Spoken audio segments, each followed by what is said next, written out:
devours these deadly tornadoes, some of the worst that we've seen in decades, took mothers and fathers, sons and daughters, friends and neighbors, even entire communities. Others are injured, and some are still missing. And in many places, the damage to homes and businesses is nothing short of catastrophic. And we stand with every American affected by this disaster in the days and weeks to come. The devastating storms across the southeast killed at least 280 people in 6 states. In the hard-hit town of Tuscaloosa, Alabama, one witness said the devastation was, quote, nothing that even Hollywood has imagined.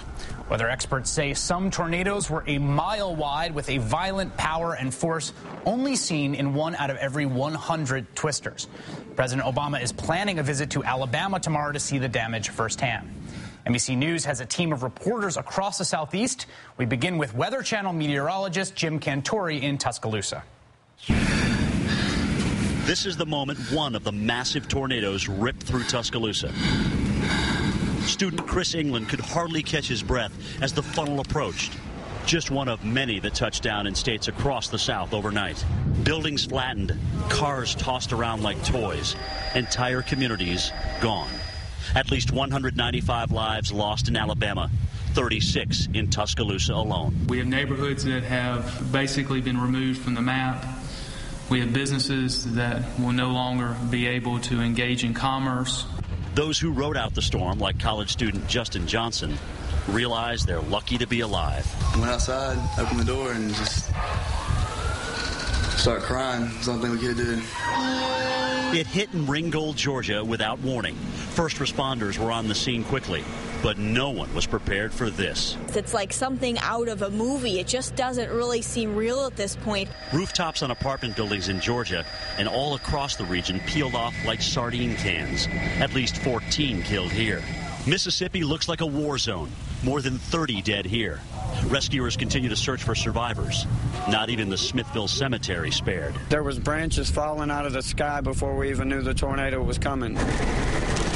As funnels like this extraordinary storm chaser material from Philadelphia, Mississippi touched down, many complain that warning sirens were quiet. Some complain that only a few TV stations were able to give people time enough to take cover.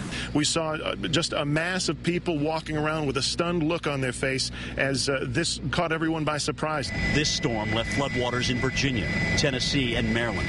Tens of thousands displaced. In Alabama, as many as 1 million people are without power. Houses have been taken right down to their foundations. 1,400 National Guardsmen have been mobilized.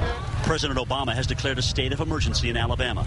He will travel here tomorrow in order to survey the damage firsthand. We can't control when or where a terrible storm may strike, but we can control how we respond to it. And I want every American who has been affected by this disaster to know that the federal government will do everything we can to help you recover. Devastated residents hope help comes quickly as this entire region reels from the worst outbreak of tornadoes in nearly 40 years. Jim Cantore, NBC News, Tuscaloosa, Alabama. I'm Ton Trung in Tuscaloosa, Alabama. The massive tornado, a mile wide, tore through here at a busy time as people came home from work and students from school. This was a monster. Tuscaloosa is home to the University of Alabama. 95,000 people live here, 30,000 at the university alone. Words can't even describe the feeling that you go through when you open that door, and just everything's just a disaster.